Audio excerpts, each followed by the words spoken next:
Well, welcome to my garage. I'm out here with my computers, which I have picked up in the last couple of years in various thrift stores in our area here. This one here is my latest one. I picked up actually maybe 2 months ago, and I paid $15, and it's an old Dell GX 280.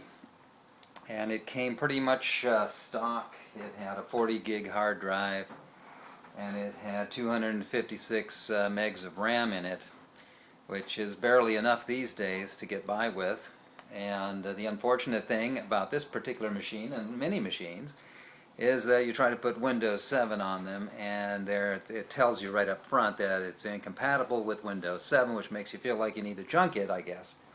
At any rate, what I've done here over time, originally with this is a GX 240, which is an older, and it's not PCI Express, it's an AGP video card, and so you can't put anything more recent in it. So I have a couple of AGP cards that I have here. One that I've been running for quite some time, and it's doing just fine. So what you see here is the GX 280 running, and as it's doing a video. Here's the Vimeo and website, and you'll see that it is actually running very nicely. And on that machine, the GX 280, I have Windows 7 running on it. Also, I have updated it quite significantly. This particular machine I have now running the Seagate Barracuda 1 terabyte hard drive. I put that in shortly after I purchased it for $15. And this wasn't 15, this was a little bit more than 15, but not too bad. It was under $100 for the hard drive. Also needed something other than what was in it, which was just using the motherboard for video. So I went down and purchased this inexpensive Radeon HD 5450 video card and installed it, and this cost me $33.24, and I now have the nice full screen and picture. And I think you can see from there, I can put this a little bit closer if you'd like to see, but it seems to be running very nicely and very quickly, and with a nice picture. So there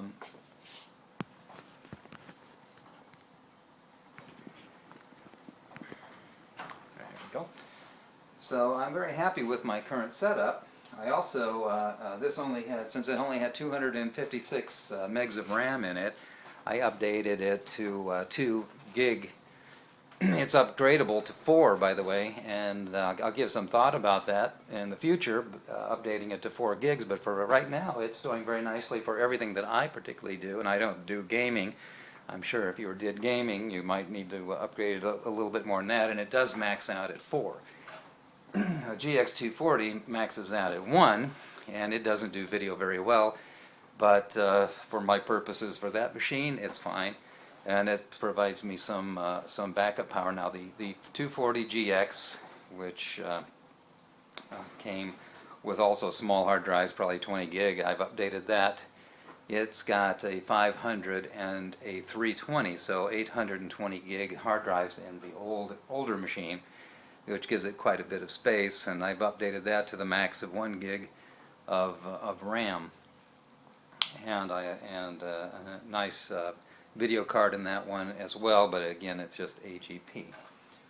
So also on this on the 280 GX, I found these nice little fans that slide into the little card slots. This one is a nicer one that I bought for the 280 that cools off the graphics card and slides right into the one of the card slots. And it also has an additional feature, a couple of features I liked, which is a 3-speed fan, and it also has a blue light, which I don't know if you can see very well from there, but this machine here has some nice little blue glowing here in the front, and that's just for for purposes of making it look nicer, but it does keep the video card cool, and I haven't had any problem whatsoever with that. Most of the parts that I've used to put these together, the extra little things you need, the keyboards, the mice are just extras I had. Also had, these are both running wireless cards, so I have a little wireless antenna on top of this one. Let's see, it's a trimmed net one and it's square, and it's picking up the signal nicely. This one I have a little bit a different one, if you can see from there, but it's a bigger antenna, and it sits right up here and picks up my wireless in my house just fine. So that's about it with these machines, and it just shows you what you can do from old machines that are supposedly outdated and yet still run very nicely if you have a few dollars to spend. And basically I've spent not too much on the newer machine that I purchased, maybe a little over $100, $150 getting it up to speed. The RAM was inexpensive. It only cost me $25, and I got 2 gigs. The other machine, I had to buy the monitor and a few other things, so that added to the expense, and I had to buy a couple of copies of Windows 7 and the OEM version. So that's it for today.